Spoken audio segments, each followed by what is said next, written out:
So thank you very much for being here today. Thanks for having me. If you don't mind, would you introduce yourself a little bit to our audience? Okay, I am Case Alexander. I write science fiction, mostly science fiction, but will be writing fantasy eventually. I swear, I promise. Um, I have written a really aggressive sci-fi cyberpunk.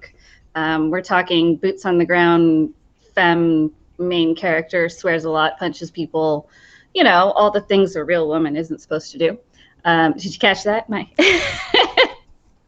I also co-wrote Mass Effect Andromeda Nexus Uprising with Jason Huff, who is an amazing individual. If you've never gotten to meet him, follow him on Twitter, Jason Huff.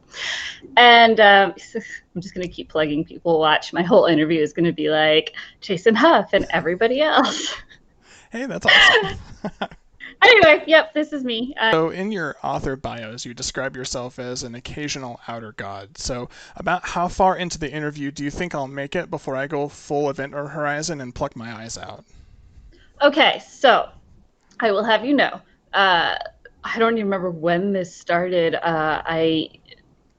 I don't know, at some point I got like just really angry with everything and I was like, Shabbath Ka will devour the world. And somehow that just became a thing. Shabbath Ka, by the way, is an actual Lovecraftian universe outer god, I believe outer god, who is a malevolent fog-like being of,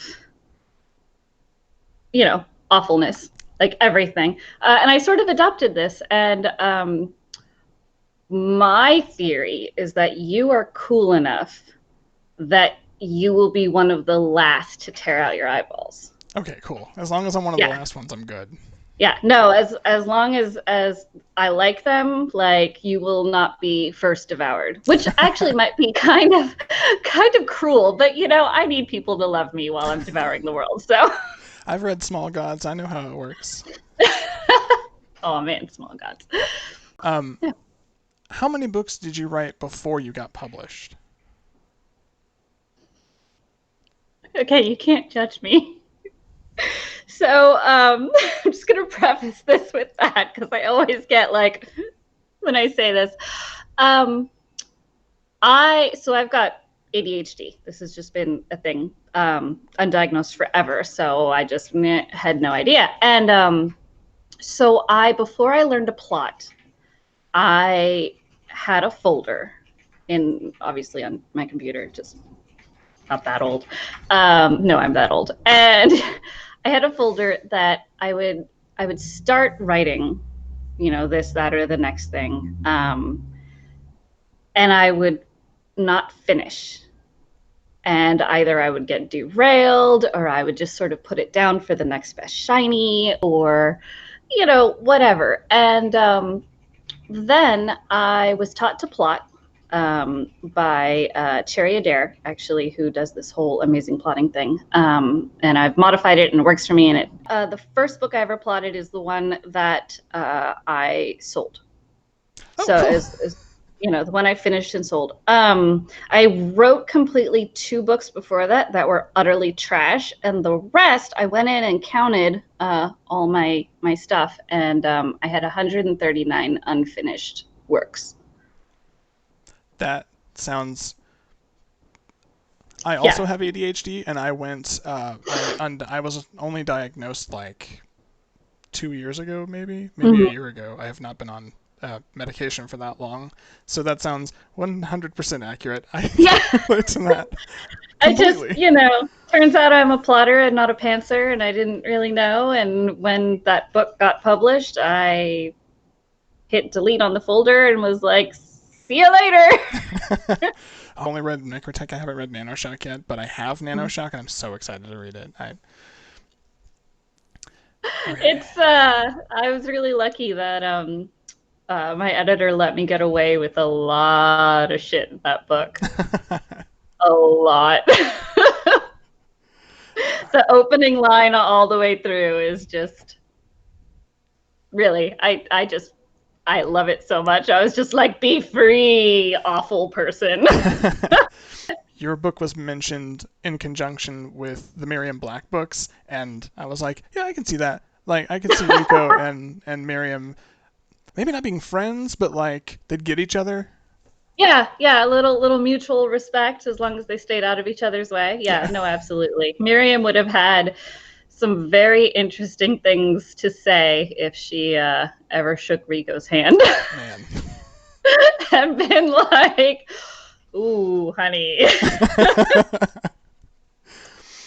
Yeah, no, I actually Miriam Black is probably the first real kick-ass, irreverent, unrepentant, unlikable but relatable female protagonist that I really read way back at the time, because it just wasn't a thing for a long time.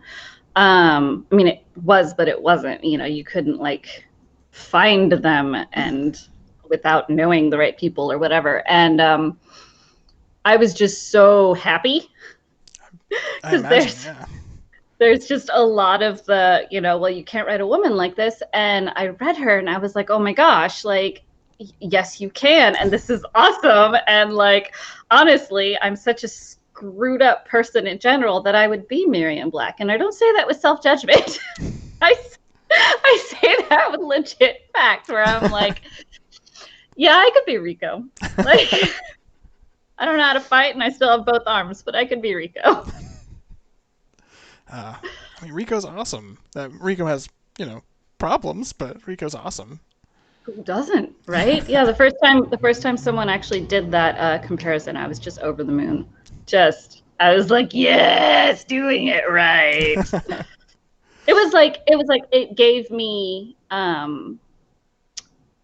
the go ahead. It gave me like the okay that you can totally do this, and there's this precedent. So if anybody pushes back, you can be like, oh, but Miriam Black is doing really well.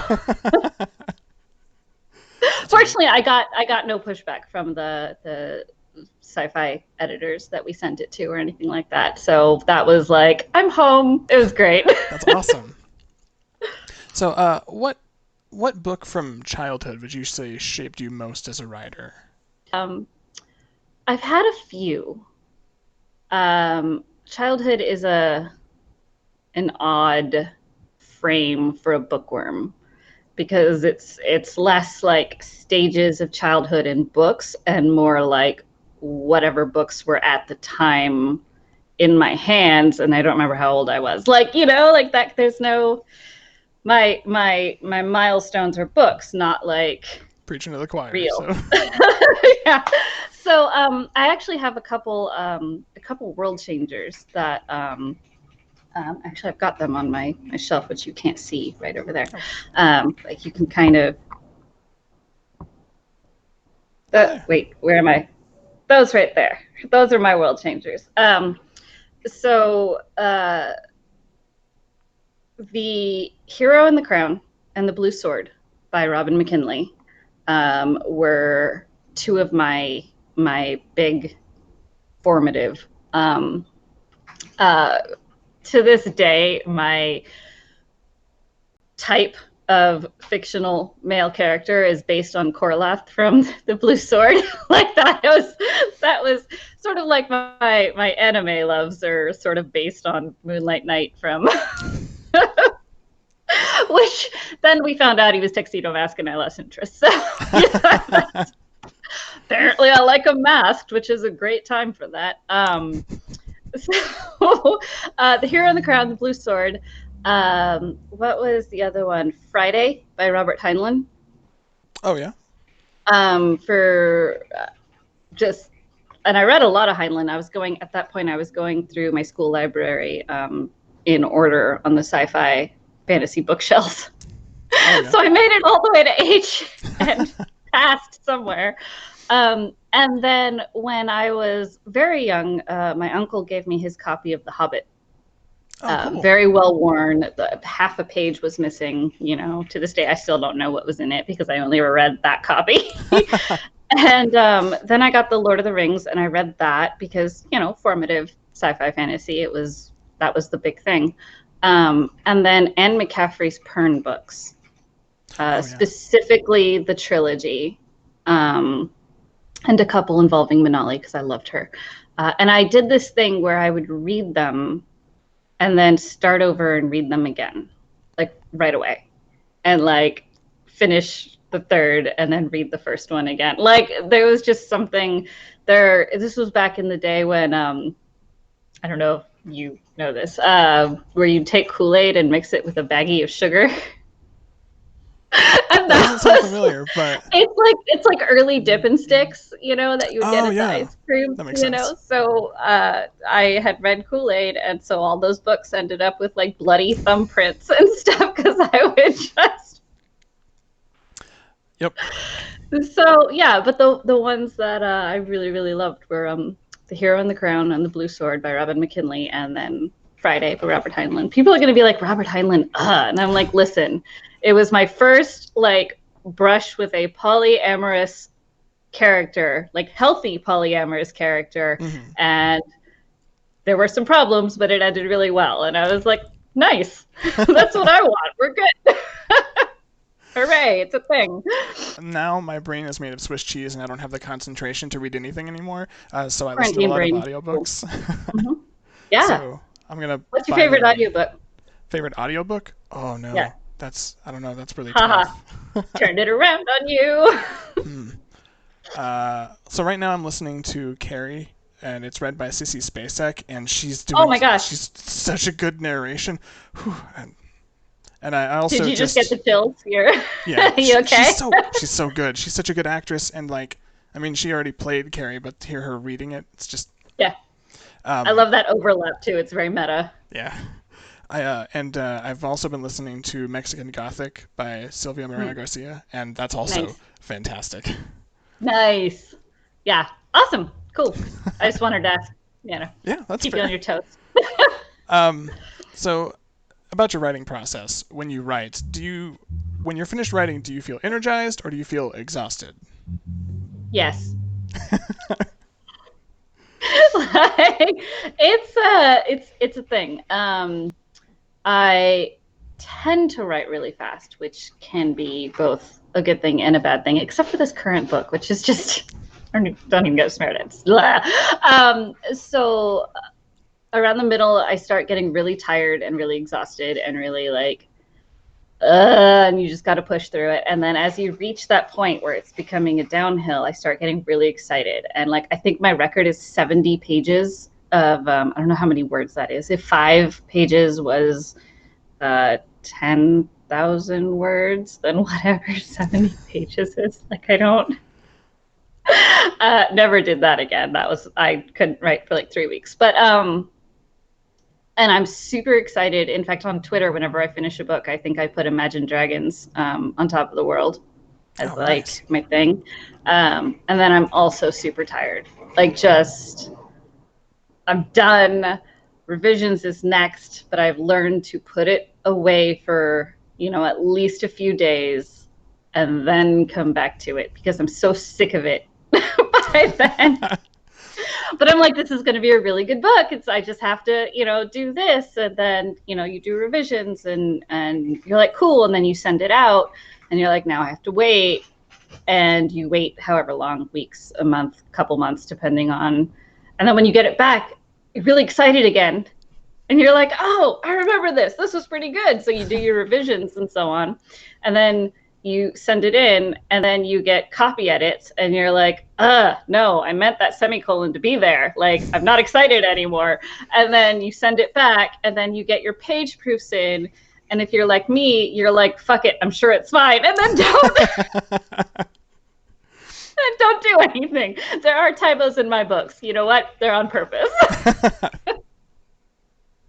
My dad likes to say, oh, it's to give your brain something else to do while you're reading. So I know you mentioned that you were interested in working toward fantasy. Are there any other genres that you're interested in writing in or that you've got ideas for? So I'm going to say something that I have said for a very long time. And I'm sure there are other people that I can use as a comparison, but this is sort of what inspired me. My genre is Neil Gaiman. And by that, I'm not saying that I will ever be as good as his books or anything like that, but I want to publish what I write regardless of genre. So I have never held with the whole, well, you started in this, so you have to stay here to build your reputation. I was very fortunate in that the professionals in the industry I worked with they weren't like, no, you can only write X because X is only interesting for so long before I want Y, Z, and Q. So sci-fi, obviously, I'm doing well in, but there's all these like subgenres that I want to explore. Fantasy, I want to write. I have a genderqueer epic fantasy that I've been working on. I want to write like modern fantasy. I want to write.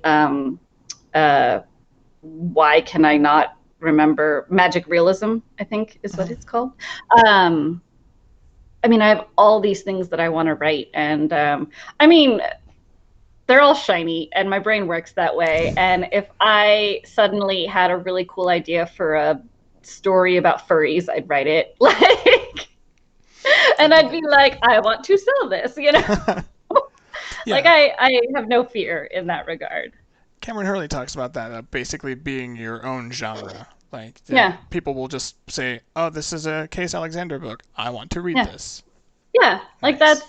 that's the dream, but until then I write what I want anyway. So, on top of the Sinless series, you wrote a novel for Mass Effect. How Yes, I was did. writing in a pre-existing universe different from writing in your own universe? Were there any restrictions to where you could take the story? Yes and no. So I have heard stories about writing for IPs like Star Trek, Star Wars, these really giant ass IPs where it's highly restricted. And these are only stories. I'm sure people who have written for them know more. But like the kind of thing where you have like 7 different people have to okay on this, that, or the next thing, but they don't always agree. So then you have to figure out something, and it has to go like this. And so Mass Effect, to a degree, has that in the sense that there is a story and they're based on a game. So there has to be, we wrote a prequel, Jason and I. So it has to lead up to where you start in the game. Our book is right before the game starts.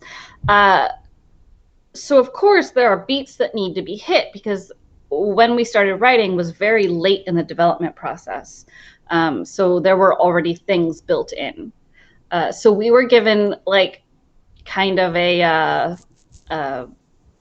this is sort of what needs to happen. We need to at least get here, fill in the rest. These are the characters to use, or these are the characters that exist, and we want to see certain things from certain characters, but if you want to use this other character, you can. My delight is that Jason and I made up an Asari character, and I don't even remember her name right now. But if you're a lore monkey like me, and you just go around and like collect all the data from like terminals and stuff on the Nexus, I think in a security terminal, they talk about chasing her down for her crimes and like by name, and I was like, immortalized. That's awesome. So yeah, and it certainly took us a few times where we would send in what we had at the time or whatever, because we had to be pretty quick. It's not usually like that, I understand, but crunch time, right? What are you gonna do? And they would be like, oh, Sloan isn't described as this, so it needs to be changed because we changed it in just recently, or like this needs to be a little bit different, or stuff like that. And sometimes we had to throw out chapters, but for the most part I think we were really lucky in that the writers that we worked with were really as hands off, I think, as it gets. And also really helpful and understanding and supportive. And so as long as we hit the beats and we made it work, we kind of got to fill in all the under stuff, and it was really nice. So you kind of got like a really really high level, loose outline of sorts. There were like Yes. specific beats that you had to hit because you know you end up here. Hmm. Hmm. And they would tell us like random details that may or may not matter to the story, but it allowed us to kind of slip little seeds in or like little clues in. But we didn't know the whole story of Andromeda either. We didn't, sadly, we did not get to play early. I was hoping. I was hoping. But they sent us like screenshots of the Nexus and, stuff like that. But yeah, they would just tell us like there's a little plot that is sort of kind of to the side that is big, but it doesn't have to be known in order for everything to. But when you know it, you're like, oh, I see. I love doing stuff like that too, where you read it a second time and you're like, oh, I missed it. How did I miss that? So it was That good. for me is like reading Stephen King because he's somehow has this ability to sort of hold in his head all these communities, and so there will be random throwaway characters from like 20 years ago that show back up, and you're like, wait, Right? that's that guy from that one book. Holy smokes! Yep. I love stuff like that. It always makes me really happy. So you co-wrote Mass Effect. Mm-hmm. It was Mass Effect Andromeda Nexus Uprising. I want to make sure to say the whole Yes. title, so I'm not just. So you co-wrote the Nexus Uprising with Jason Hoff. Mm-hmm. What was co-writing like? What was your process like? So Jason and I write fairly differently. And what we ended up doing, this was a couple years ago, so I'm trying to, 4 years ago? Jesus. Um, Time. It's all, who knows. What ended up working for us is we had sort of a plot because we knew what needed to happen, and then we did. He works with like slides, like PowerPoint style kind of, whereas I use my crazy post-it notes and stuff like that. But we kind of worked on how we plotted together and found a nice middle ground. And then what somehow it just so happened that our voices worked for certain characters, different characters. And so, depending on whose point of view or who the main person in the chapter was, whether it was Tan or Sloan or Kesh or, uh, whoever's voice, hi Lolo, whoever's voice worked for that character would write the chapter. And then the other person would go in and do, edits to make sure that the voices were integrated seamlessly. And, it was very rare that like I would write a Sloan chapter. Aggressive female. Turns out I wrote a lot of the Sloan stuff. And then there were times where like he would write a Sloan thing because it needed to be done, and or I would write a Tan thing. And Jason's got the Tan voice down, like such a smarmy, like holier than thou. He was like, "Yep." But yeah, it just sort of ended up that way, and it worked really, really well for us. That's awesome. I think I lucked out. Jason is a really, really awesome co-writer to work with. It was pretty great because Jason lives near me. Mm-hmm. And we would occasionally, have a writing date or something. He would come up, have lunch. And then one day he goes, "So what do you know about Mass Effect?" And I'm like, where do I start? Because I've got a wild number of hours logged into the Mass Effect franchise. It was like 500 at the time, and I think it's like 700 hours now. Yeah, no, I'm like I'm obsessed. So it turned out, he invited me to co-write on it. So if nothing else, I wrote Mass Effect so that I could finally get my Mass Effect tattoo. Oh, nice. Straight up rocking an N7 sign. That's awesome. So besides Mass Effect, and I only say that because I was reading interviews from you, and I knew that you were a huge Mass Effect fan. So besides Mass Effect, what is your favorite video game?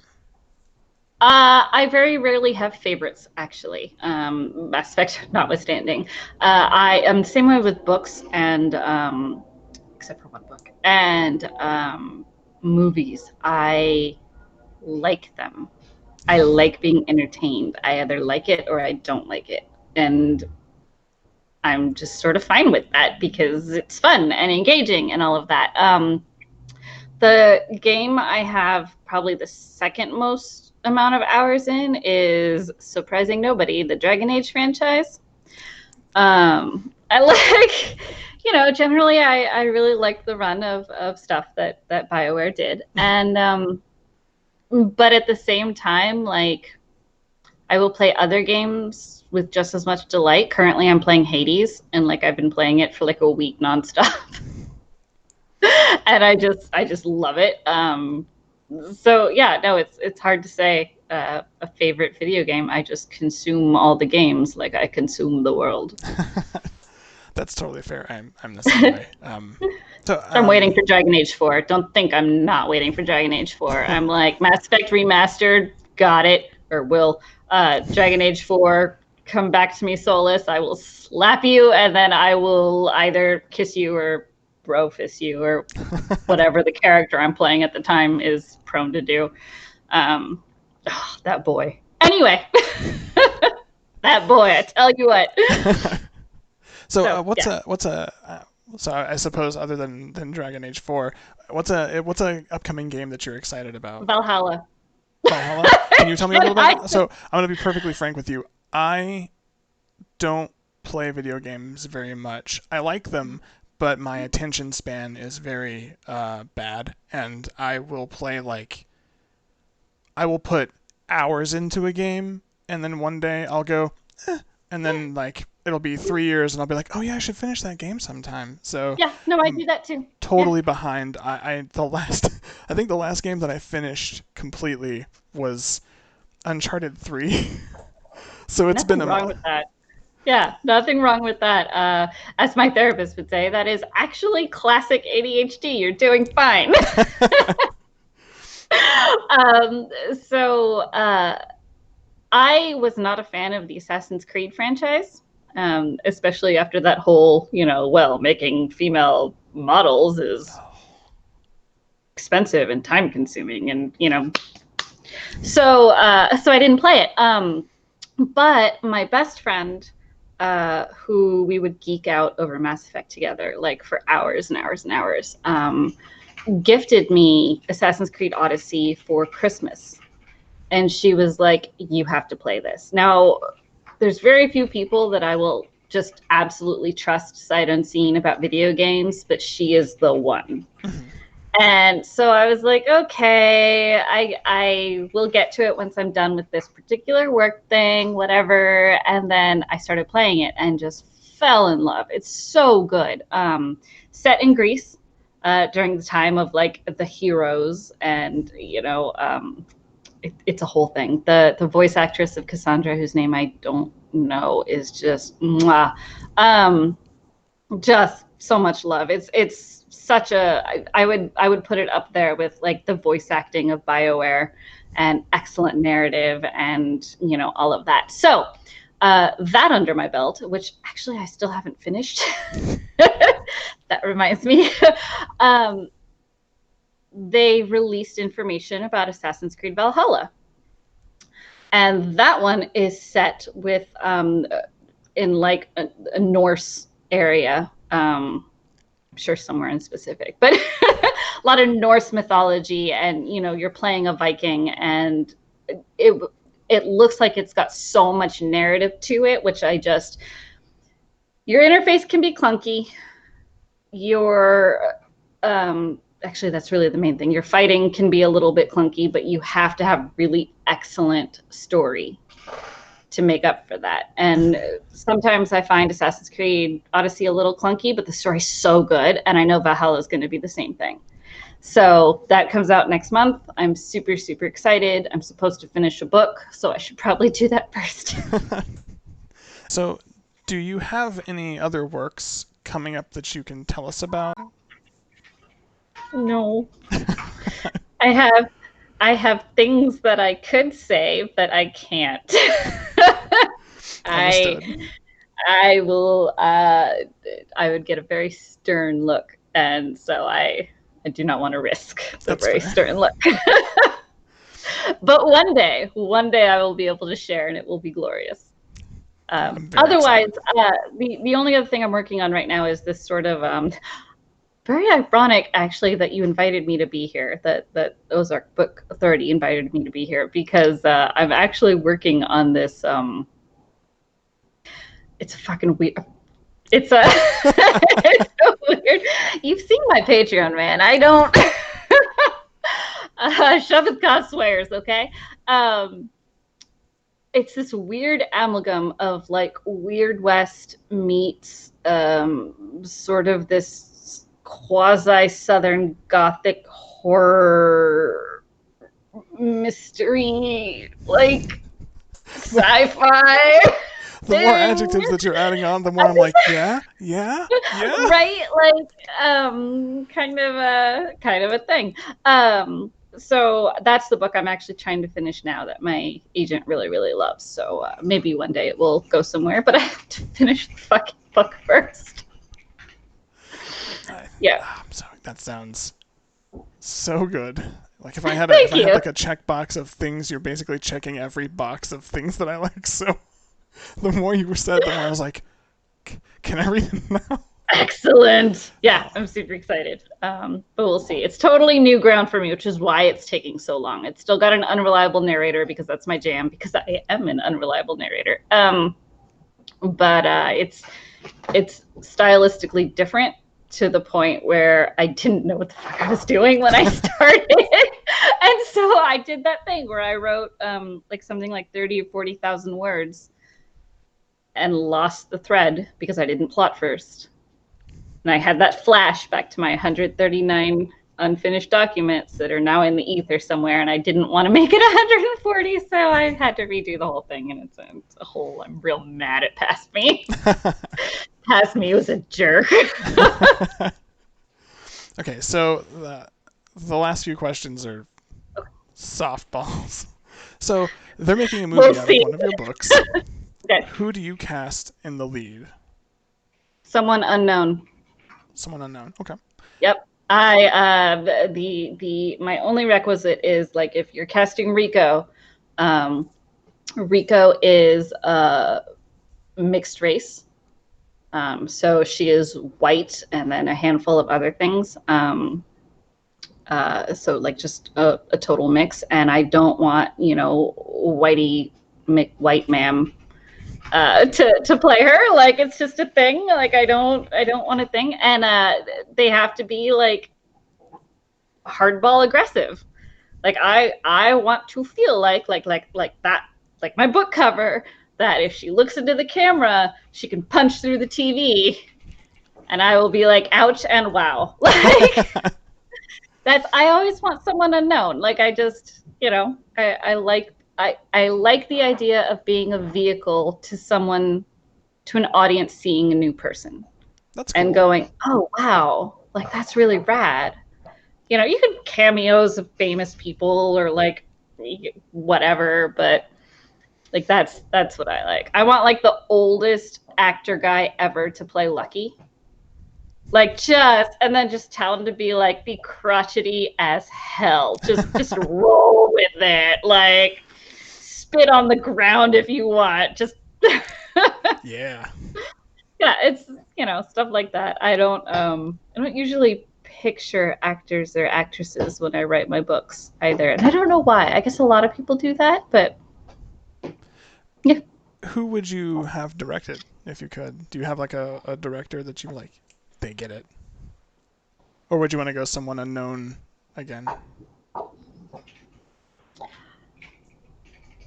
Hmm. That's a good question. I hadn't actually, honestly, okay, so I interviewed for a narrative position at a AAA gaming company, and got really far in it, but ultimately didn't have the experience. But I wrote my first screenplay based on NECROTECH, um, and I wrote it like a Guy Ritchie script. Oh yeah. And so Guy Ritchie's rad, but I would Shane Black, I think, is an amazing person to kind of with that vibe, Yeah, I you totally get know. what you're saying. Yeah. Um, that's I think kind of that sort of aggressive, inappropriate, but at the same time like funny, very choppy, stylistic is kind Hmm. of how I envision that one going. I I say like it. Shane Black because Kiss Kiss Bang Bang is like Oh, Kiss Kiss Bang just Bang is amazing. right. Everybody knows Guy Ritchie, but then I'm like Kiss Kiss Bang Bang, and they're like, what? And I'm going, okay, like I'm all for Snatch, but yeah. So what is something that's making you happy lately? It can be anything. Just what is a thing recently that has brought you some joy? Setting everything on fire. No, I didn't say that. It wasn't me. Um, Hades, first of all, is the. Sorry, I had so many answers happening, and they all wanted to come out at once. Hades is a lot of fun. So much fun. I've just been playing it for so long, and it's oddly zen. It's a what do they call it? A roguelite, where there's no easy mode, hard mode, or actually you can go harder, I guess. But you just go through and you fight things, and there's really good story involved, and when you die you end up back in this space because you're the son of Hades, you're already in the underworld, like and then you get all the story, and then you go out and you try and get through. It sounds very like repetitive and dull, but it's so zen. It's just a nice happy spot right now. That's awesome. And Obviously my dog is the best, and he makes me happy. Frankenpup's um, amazing. he really is. He finally has his cone off, so he's really happy, and he has a new bone. So Oh. life is just perfect over here. And then Yeah, I think those are the main two right now. And your face. Oh, thank you. It's a lot of fun. Like this is great. So yeah, those are. Oh, also okay. So this is going to be really like really sappy. Um, uh, Betty wakes me up every morning with coffee. Oh, And it's just like the sweetest thing. He just comes in and he's got coffee. I have two thermoses. One is like a teal color and one is a coral color, like, to go, that keeps it hot. And depending on kind of, I guess, my mood yesterday or whatever, he'll bring me either a health potion or a mana potion.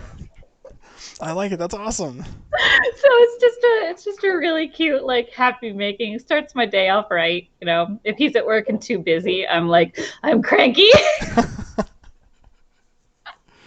Oh, that's awesome. So yeah. So those are my top three right now. And then next month it'll be Assassin's Creed Valhalla and maybe Cyberpunk 2077. We'll see. So this may be this may be revealing my video game ignorance. Is that the one that had Keanu Reeves in it, or am I misremembering games? Well, Cyberpunk isn't out yet, or the Cyberpunk 2077 isn't out yet. It's 2077, right? It's just that one have Keanu. I have no idea. There's, for all I'm like super into things, there's a lot of details that I just gloss over. And I'm like, if I'm playing it and then Keanu Reeves is like a thing in it, I'm going to be like, I'm so excited. But otherwise, I don't. I just found out that in Dragon Age Inquisition, there is a trans character named Krem. And I love him. I love him to pieces. But I just found out that his voice is done by Jennifer Hale. Would have been better if it was a trans individual doing the voice. But Jennifer Hale did the voice of Femme Shepherd, Oh, cool. who, of course, I know a few things about. And I just found that out, and it made me like the happiest thing. I was like, oh my gosh, Jennifer Hale, I love her. She's just so awesome. And, otherwise I just don't pay attention to things like that. That's I fair. probably should, but Uh, I'm curious about something. If I'm asking you like a spoiler or something, then you don't have to answer. I'm just curious. So when you wrote your book set in the Mass Effect universe, was Shepard a character in the book? No, not at all. I don't know if you played Andromeda, but the whole conceit there is that, and this isn't a spoiler, this is like the setup really for the whole game, is that before the Reapers all arrived in everywhere, they sent out, not they, coalition of all the alien races sent out ARC ships filled with, I want to say like 10,000 people in cryostasis. There was like a human ship and a Turian ship, and so all of them. And they traveled 600 light years away before the Reapers invaded. So these people don't actually know anything that happened in the original trilogy past a certain point, so Shepard is really like maybe the hero of the first, taking down that one Reaper and so on, but never referenced, and they were really careful to tell us not to. The thing we managed to do, and they were like, okay, is we slipped a calibrations joke in there. Just real, just real subtle. Turian came in and was like, I was in the middle of some calibrations. Can we make this quick? And they were like, we see what you did there, but we're going to let it stand. So, but no, there's zero crossover. Okay. And Fire is really good about that too, because then you would have to, like, there's a risk of completely devalidating someone's choices in the game, whether it's female Shepard or male Shepard, or whether they picked green or red, or whether, all of these, they let this person live, they didn't, Rex is alive, Rex isn't, we didn't want to devalidate any of that, which is one of the things I really love about BioWare, is they don't canonize any of that. That's why I was asking, because you said exactly that in another interview, and I was like, wait, how did you handle like Shepard? Because even Shepard alone, like, so cool, neat. There's ways. Jason and I each wrote an audition piece by ourselves for to send to them and so on, and mine is post everything. Garrus and was it? I think it was Caden. Which is probably the only thing that was developed. Oh, maybe it wasn't. Who survived? It's been a while, but it was Garrus and somebody else that survives anyway, and Vega. Like all finding Joker and being like, we're gonna go find Shepard. Like, do you really think that the commander is gone? Do you really think that? And so it was like, you never said a pronoun or anything like that. You never really said which direction anything went. But I can't imagine writing a whole book like that. Yeah. That would be intense. And I think disingenuous after a point, right? Where it's like, at some point you have to commit to something, not everything, something. So I'm actually really glad that they were like, no crossover. We want this to be kind of standalone and all of that. That's cool. I will let you go. I hope that I will let you go, I think is what you mean. Thank you very much again for agreeing to this. It was a blast. Thank you so much. Yeah, thanks for having me. I'm super excited to be part of all this and up here with really awesome, slightly intimidating people.